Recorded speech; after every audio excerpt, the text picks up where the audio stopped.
If Marcus Aurelius woke up today surrounded by glowing screens, endless notifications, and a world addicted to noise, what would his daily protocol look like? The ancient Stoics lived in turbulent times, yet they mastered an art that most of us have forgotten: the ability to stay calm in chaos and free in the middle of constraints. Today, we'll explore how their wisdom, sharpened by centuries, can guide us through modern life with a clarity that cuts through distraction. Imagine this. Your morning begins not with your phone buzzing in your hand, but with a breath that anchors you to the present. Seneca warned us about the theft of time, and in the age of dopamine overload, his warning has never been louder. What if you could build habits that didn't just survive the storm of modern life but thrived inside it? What if your mind became a fortress no chaos could breach? This is not abstract philosophy. This is a practical protocol that combines Marcus Aurelius' morning meditations, Epictetus' call to inner freedom, and Seneca's relentless awareness of time, woven together with modern strategies from James Clear and Cal Newport. We'll build a framework you can live by day after day, until your mind is no longer a slave to impulse but a sovereign ruler of itself. By the end of this journey, you will have in your hands a daily structure: how to start, how to fight distraction, how to hold your emotions steady, how to strengthen your body, and finally, how to rest with inner freedom at night. You will not just hear Stoicism, you will breathe it, live it, and feel its power reshape your day. Before we begin, let me ask you something. From which country or city are you watching right now? I'd love to see how far Stoic wisdom is reaching, because together we're building a community that chooses freedom over chaos. Share it below, then come back, because the first step is about breaking the chains that quietly bind your mind every single day. Breaking the mental chains. You wake up, reach for your phone, and within seconds your mind is flooded with headlines, messages, and feeds. Before you even stand up, your attention has been stolen. Epictetus once said that no man is free who is not master of himself. The invisible prisons of our time are not guarded by walls but by screens, algorithms, and habits that keep us distracted. Freedom is no longer about breaking iron chains. It's about breaking mental ones. The first chain is dopamine overload. Every swipe, every notification, every like gives you a hit of pleasure that feels harmless but slowly rewires your brain. Marcus Aurelius disciplined himself by rising each day to meet duty before desire. Imagine if the first moments of your day belonged to you, not to a device engineered to own your focus. That shift alone begins to restore your freedom. The second chain is toxic comparison. Seneca warned that nothing is more ruinous to the soul than measuring your worth against others. Yet social media has made this poison a daily ritual. You compare lifestyles, careers, even bodies, and silently chain yourself to an endless race. A Stoic does not run someone else's race. He knows the only contest worth winning is the one within. The third chain is mental clutter. Too many inputs, too many tasks, too many voices. Cal Newport calls it attention residue, the fragments left behind when your focus is scattered. The Stoic mind is simple, sharp, and direct. Epictetus taught that we should distinguish between what is in our control and what is not. Imagine how much lighter your mind becomes when you stop carrying the weight of things that don't belong to you. Breaking these chains requires awareness. You cannot change what you do not see. Journaling, silence, even one question repeated daily, "Is this within my control?" begins to cut through illusions. Each time you say no to a false chain, you step closer to true liberty. But awareness is only the beginning. Freedom isn't won in thought alone. It must be forged in practice. If you know your chains but never act, you remain bound. The Stoics were warriors of the mind, and warriors train. So here is the first move in your protocol: stop treating distraction as harmless. Name your chains. Write them down. Face them as clearly as Marcus Aurelius faced the hardships of war. Until you see them, you cannot break them. If you don't know your chains, you'll never know how to break them. In the next chapter, I'll show you the exact ritual to start cutting them one by one, beginning at the very first light of day. Morning reset, the Stoic dawn ritual. The way you begin your morning decides whether you will command your day or be commanded by it. Marcus Aurelius started each day reminding himself of his purpose and the obstacles he would face. He knew that the battlefield of the mind is set before sunrise. In our modern world, the same law holds true. If you let your phone, your inbox, or your feed dictate the first minutes of your day, you've surrendered before the fight has begun. The Stoic dawn ritual begins with silence. Not silence as emptiness, but silence as strength. For the first 30 minutes, avoid all external noise. No phone, no notifications, no messages. Just you, your breath, and the clarity of a mind not yet polluted by the world. Seneca said, "The whole future lies in uncertainty. Live immediately." Silence is how you claim immediacy before the day steals it. Next, journaling becomes your weapon of order. Write down one thought of gratitude, one challenge you expect to face, and one principle you will carry. James Clear teaches us that habits grow from repetition. The Stoics practiced this daily reflection until it became instinct. What you write in the morning is not a decoration. It is your compass for the storms ahead. Then, seek light. Step outside, let sunlight touch your eyes, and stand tall. The body influences the mind more than we admit. Marcus often reminded himself of the importance of posture, to walk like a man who knows his purpose. Modern science now confirms what the Stoics intuited. Posture and light regulate mood, sharpen focus, and awaken resilience. Visualize obstacles before they arrive. This is the practice of premeditatio malorum, the meditation on potential hardships. Picture the meeting that may frustrate you, the task that might overwhelm you, or the news that could unsettle you. By rehearsing calmly in advance, you strip the future of its power to shock you. The Stoic warrior does not wait for the enemy unprepared. He sharpens his sword at dawn. Breathe with intention. One slow inhale, one slow exhale, repeated until you feel anchored. This simple practice is more than calming. It is a reminder that your breath is always within your control, even when the world is not. Epictetus would say, "You may fetter my leg, but not even Zeus himself has power over my will." Each breath reinforces that truth. When you complete this ritual, you've done more than a morning routine, you've planted a flag in the ground. You've declared that the day will not own you. You will own the day. Your protocol begins not with chaos, but with command. The morning sets the battlefield of your mind. But armor is still needed because the rest of the world will try to pierce your focus. In the next chapter, I'll show you how to protect your attention all day long and build the armor of focus no distraction can break. The armor of focus. Seneca wrote that it is not that we have little time, but that we waste much of it. If time is life, then attention is the currency we spend each day. The modern world is engineered to steal it. Every notification, every message, every pull of the algorithm is a silent thief. Without protection, your focus is pierced 1,000 times before noon. The Stoic must wear armor, not against swords, but against the invisible arrows of distraction. This armor begins with the principle of sacred time. Cal Newport calls it deep work. The Stoics would call it undisturbed thought. Choose one block in your day, even 1 hour, that belongs solely to your highest task. Treat it as Marcus Aurelius treated his meditations, non-negotiable, uninterruptible. Close the door, silence the devices, and enter a space where only what truly matters is allowed. The second layer of armor is clarity.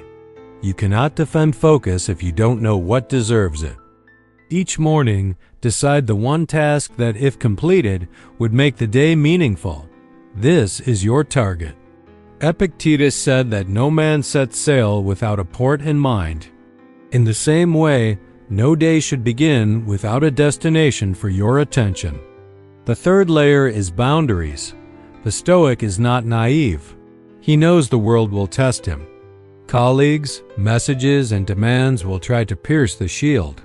Learn to say no with calm firmness. Protect your focus as you would protect your physical health.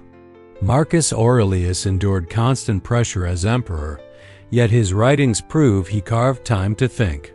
If he could defend his focus, so can you. The fourth layer is rhythm. The mind is not a machine, it works best in cycles. Work with intensity, then step back for recovery. Walk, breathe, detach briefly, then return sharper. The Stoics practiced moderation not only in food and drink but in thought and effort. Burnout is the enemy of focus, and rhythm is the antidote. The fifth layer is environment. You cannot expect a clear mind in a cluttered space. Seneca advised simplicity in surroundings, for external order mirrors internal order. Clean your desk, clear your digital spaces, and you will find your thoughts sharpen without effort. A warrior sharpens his blade before battle. You sharpen your environment before focus. The armor is complete when your mind feels less scattered, more centered, and more resilient. Each layer works together: sacred time, clarity, boundaries, rhythm, environment. Without it, your attention leaks away. With it, you move through the day like a warrior untouchable by distraction. Focus is your armor, but every warrior also needs a shield. In the next chapter, I'll show you how to raise the shield of emotional control, so no insult, stress, or storm can break through your calm. The shield of emotional control. Epictetus taught that people are not disturbed by events, but by the view they take of them. That truth is a shield waiting to be raised every time life throws a blow. The modern world will test you daily. Traffic that grinds your patience, coworkers who provoke your temper, unexpected news that shakes your calm. Without a shield, these arrows pierce your peace of mind. With it, they bounce off, leaving you steady in the storm. The first piece of this shield is the pause. Before reacting, breathe 3 times. In that space, anger loses its grip, fear weakens, and you regain command. Marcus Aurelius reminded himself daily that others act out of ignorance, not malice. If you learn to insert a pause, you stop handing power to every trigger. The second piece is reframing. What feels like an insult becomes a chance to practice patience. What looks like failure becomes training in resilience. The Stoics did not deny hardship, they transformed it. Seneca said that fire tests gold, adversity tests the brave. Each event is raw material. How you frame it shapes whether it makes you or breaks you. The third piece is perspective. Zoom out. What angests you now? Will it matter tomorrow, next year, or in a decade? To Marcus, life was too short to waste on petty grievances.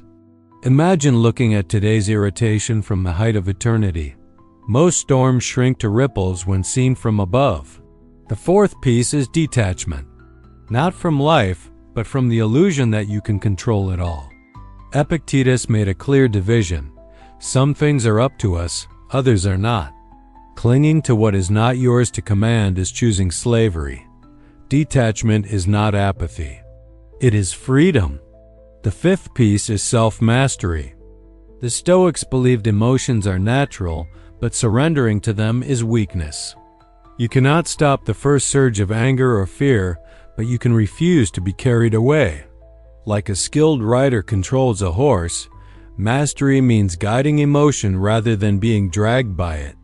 When you raise this shield, insults lose weight, delays lose power, and the chaos of others no longer dictates your state of mind. Emotional control is not suppression. It is sovereignty. It means living in a world full of storms without becoming storm-tossed yourself. You've built your shield, but every warrior also carries a sword. In the next chapter, I'll show you the Stoic sword you must sharpen daily, the discipline of words and silence, and how they can cut deeper than steel. The Stoic sword, words and silence. The tongue is a blade, and the Stoics knew it could wound deeper than steel. Seneca warned that reckless speech creates enemies, while Marcus Aurelius reminded himself to speak only what is necessary and just. In today's world of endless debates, instant comments, and thoughtless replies, sharpening the Stoic sword means reclaiming the lost art of intentional speech. The first cut of this sword is restraint. Not every thought deserves to be spoken. Not every reaction needs a reply. Epictetus advised that silence is often safer than words, for silence can never be taken back, while speech can ignite fires you never meant to start.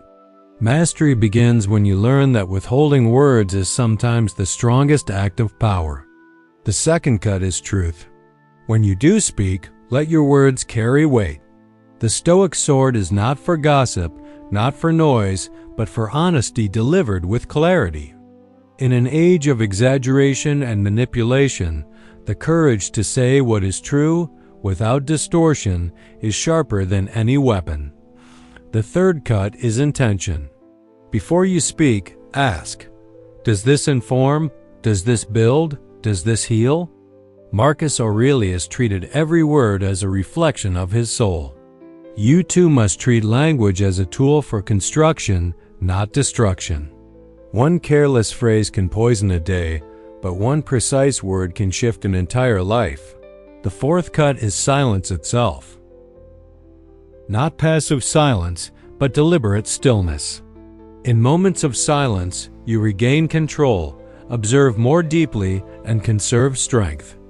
The Stoics understood that silence is not emptiness. It is stored energy. To be silent when others rage is to hold a sword no one can see, but everyone feels. The fifth cut is discipline. Modern life tempts us to comment on everything, to react instantly, to prove we have a voice. Yet the disciplined Stoic chooses carefully, like an archer who saves arrows for the right moment. Speaking less but with greater precision makes each word stronger, each silence heavier.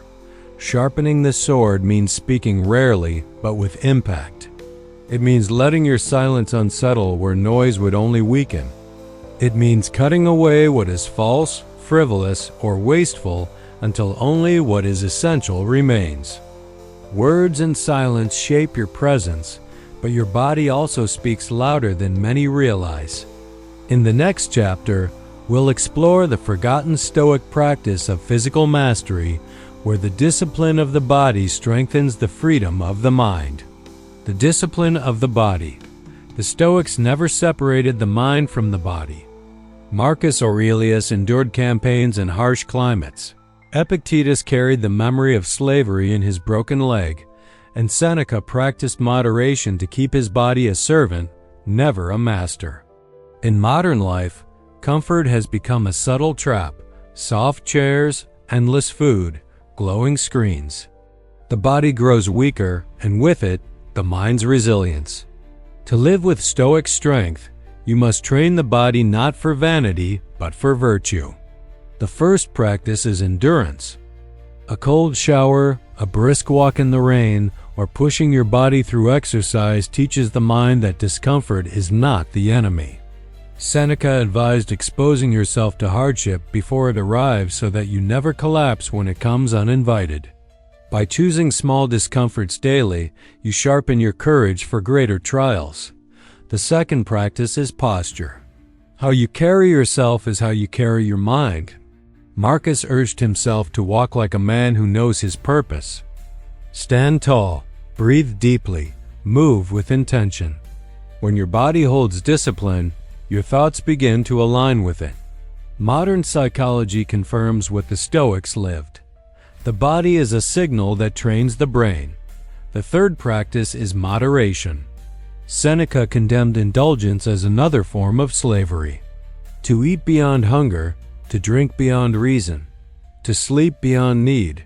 Each excess is a chain. The Stoic body does not chase pleasure. It respects balance. To master appetite is to master desire, and to master desire is to win freedom. The fourth practice is movement. Long hours of stillness in front of screens drain the body and dull the spirit. The Stoics were walkers, soldiers, and travelers. Make movement daily, not as sport, but as ritual. Stretch, walk, breathe. Not to sculpt an image, but to serve the mind's clarity. The fifth practice is resilience. When the body is challenged, the spirit learns patience. Push-ups at dawn, fasting once a week, or walking an extra mile are not about the muscles alone, they are rehearsals for hardship. Marcus endured battles not just with armies, but with fatigue, hunger, and illness. The body trained for resistance becomes a fortress that houses the soul.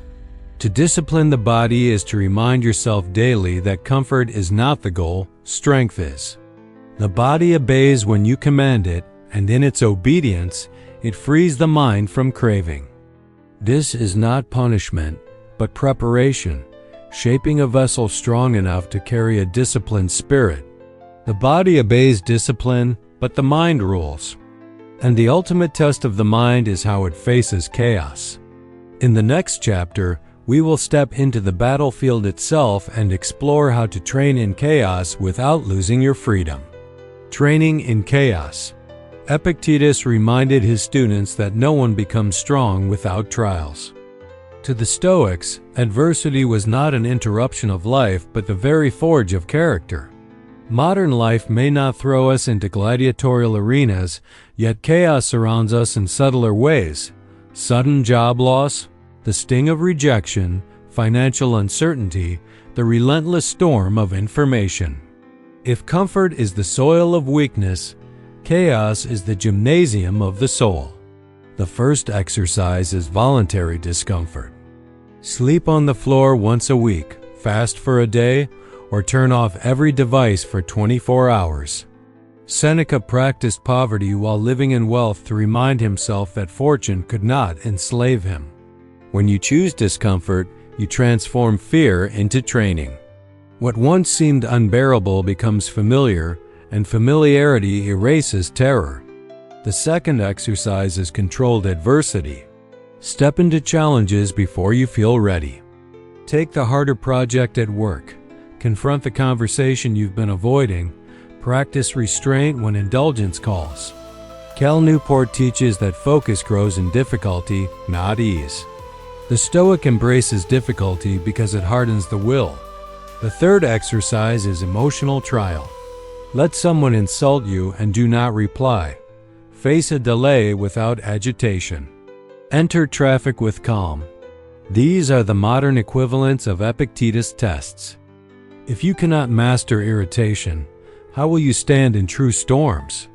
Small trials prepare the mind for greater battles. The fourth exercise is digital fasting. Information overload is today's battlefield. Step away deliberately. No news, no social media, no endless scrolling. In that silence, you'll rediscover how much of your agitation is borrowed from noise. Marcus Aurelius often wrote that what enters the mind shapes the soul. Guard your gates.